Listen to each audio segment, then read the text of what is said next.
کرم نوازیاں تو نہیں رکتی، لیکن اللہ جب کسی سے ناراض ہوتا ہے تو اس سے ہدایت کی توفیق سلب کر لیتا ہے، تو اعلان جنگ ہوتا ہے۔ تو پھر وہ ٹکرے بھی مار رہا ہو تو اس کی رسم کی نماز ہوتی ہے، اس کا ماتھا جھک رہا ہوتا ہے، دل نہیں جھک رہا ہوتا، چونکہ ہدایت سلب کر لی گئی۔ جب اندر سے روح ہی نکال لی جائے تو باقی بچتا کیا ہے؟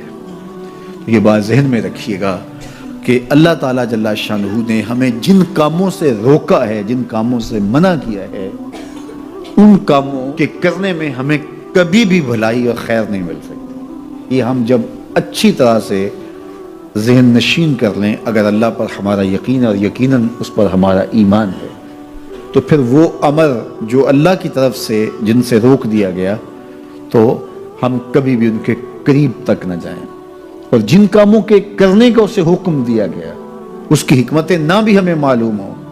آج جدید سائنس تحقیقات کرتی ہے تو ہمارے سامنے آتا ہے کہ وضو کے کیا فوائد ہیں۔ آج ہمیں لوگ بتاتے ہیں کہ جناب آپ امامہ باندھیں گے تو سن سٹروک سے بچ جائیں گے۔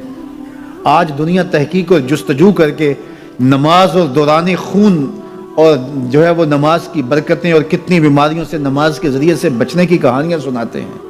اچھی بات ہے، نماز سے صحت پہ اثر پڑتا ہے، یہ اچھی بات ہے کہ وضو سے بہت ساری بیماریوں سے نجات ملتی ہے، یہ اچھی بات ہے کہ سر پہ امامہ باندھ لے تو سن سٹروک سے بچ جاتے ہیں، یہ اچھی بات ہے کہ آپ روزہ رکھتے ہیں تو کینسر جیسے امراض سے آپ کا بچاؤ ہوتا ہے، یہ اچھی بات ہے کہ فلاں عمل کرتے ہیں تو فلاں ہوتا ہے۔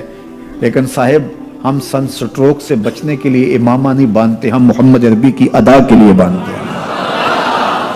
دوران خون کے لیے نماز نہیں پڑھتے، ہم رب کے حضور سجدہ ریزی کے لیے اس کے حضور اپنی نیاز مندیوں کا سر جھکاتے ہیں۔ تو حکمتیں بھی ہیں، وہ برکتیں ذیل میں آتی ہیں۔ تو یہ بات ذہن میں رکھیے گا کہ حکمتیں معلوم نہ بھی ہوں تو ہم عمل کرتے ہیں۔ یہی تو ہے کہ یؤمنون بالغیب۔ بندہ سمجھتا ہے میں سودی کاروبار کر رہا ہوں، لیکن اس کے باوجود بھی میرا کاروبار تو چل رہا ہے، میں سودی کاروبار کر رہا ہوں، لوگ تو میری عزت کر رہے ہیں، مسجد کی کمیٹی کا میں صدر بھی ہوں، میں معززین شہر میں شامل بھی ہوں، لوگ مجھے جلسوں میں مہمان خصوصی بھی بلاتے ہیں، میں ایم پی اے بھی منتخب ہو گیا ہوں، مجھے وزارت کا قلمدان بھی سونپ دیا گیا ہے۔ وہ میاں اللہ کی نظر میں ان چیزوں کی اہمیت ہی نہیں ہے۔ یہ چیزیں ہوتی کیا ہیں؟ وہ یہ نہیں چھینتا، وہ ہدایت چھینتا ہے، وہ روٹی نہیں چھینتا، وہ تو نمرود کو بھی روٹی دیتا تھا۔ اس نے کبھی سورج کو منع نہیں کیا کہ اس کے گھر میں روشنی نہ کر، یہ حامان کا گھر ہے، یہ قارون کا گھر ہے، یہ میرے دشمنوں کا گھر ہے، اس کے گھر میں روشنی نہیں ہونی چاہیے۔ چاند کو کہتا ہے اپنی کرنیں بکھیر، سورج کو کہتا ہے اپنی روشنی بکھیر۔ جس طرح باجزید کے گھر میں روشنی ہوتی ہے، اس مکار کے گھر میں بھی ایسی روشنی ہوتی ہے، فرق نہیں پڑتا۔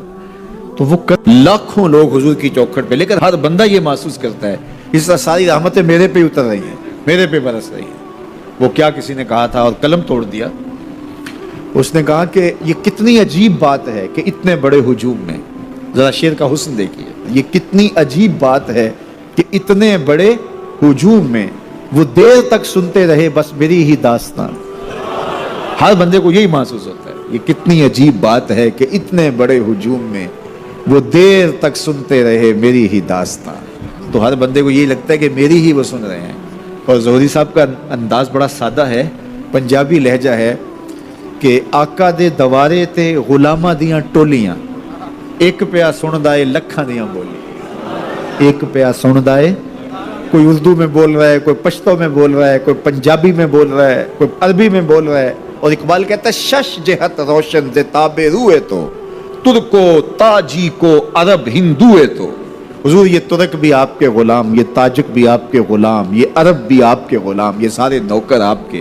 گرد تو گردد حریم کائنات، از تو خواہم یک نگاہ التفات۔ مجھے اپنے والد گرامی یاد آ گئے، وہ روزانہ یہ شعر پڑھا کرتے تھے، اور پڑھتے ہوئے ان کی جو کیفیت ہوتی تھی ہمیں ترس آتا تھا ان کے اوپر۔ ہم بالکل جب چھوٹے تو ہم خود رونے لگ جاتے تھے ان کو دیکھ کے۔ تو وہ روزانہ پڑھتے تھے ز مہجوری برآمد جان عالم، ز مہجوری برآمد جان عالم، تراہم یا رسول اللہ تراہم۔ اے محبوب دو عالم، تمام جہان کی جان آپ کے فراق میں نکل رہی ہے، تراہم یا رسول اللہ تراہم، تراہم یا نبی اللہ تراہم۔ حضور رحم کیجئے۔ نہ آخر رحمت للعالمین ز محروماں چرا فارغ نشینی. حضور آپ رحمت للعالمین نہیں ہیں تو جب ہیں تو حضور ہمارے پہ کرم کیجیے. بروں آور سرز برد یمانی کہ روئے تست صبح زندگانی. حضور وہ یمنی چادر جو آپ اوڑے ہوئے ہیں ذرا اس کو ہٹائیے نا رخ سے. آپ کا مبارک چہرہ زندگی کی صبح ہے. ادیم طائف نالین پاکن شراکز رشتہ جاں ہا ماکن. حضور طائف کے چمڑے کی بنے ہوئے مبارک نالین آپ زیب تن کیجئے. شراکز رشتہ جاں ہائے ماکن. اور اس مبارک نالین کے اندر تسمے میرے چمڑے کے نہیں میری جان کے ڈالیے. چے باشد گر کنی سوئم نگاہے پیا پہ گر نہ باشد گاہے گاہے نگاہے یا رسول اللہ نگاہے. 100,000 جبریل اندر بشر بحر حق سوئے غریباں یک نظر. یا رسول اللہ انظر حالنا یا حبیب اللہ اسما قالنا اننی فی بحر غم مغرقن خذ یدی ساحل لنا اشقا لنا. یا صاحب الجمال و یا سید البشر من وجهک المنیر لقد نور القمر لا يمکن الثناء کما کان حقہ بعد از خدا بزرگ توئی قصہ مختصر. اللہ اکبر. یہ معمول تھا ان کا, یہ وظیفہ کہہ لیجئے. اقبال بھی کہتے ہیں گرد تو گردد حریم کائنات از تو خواہم یک نگاہ التفات. حضور ایک نظر کر دیجئے, ایک نگاہ کر دیجئے. اللہ اکبر. تو اللہ ہمیں حضور کی نگاہیں نصیب فرمائے. اللہ اجڑے باطن سوار دے اور من میں چراغاں کر دے. حضور کی محبت کے بغیر زندگی زندگی ہی نہیں ہے. زندگی کے پلے کچھ نہیں اگر حضور کا پیار نہیں ہے, حضور کا ادب نہیں.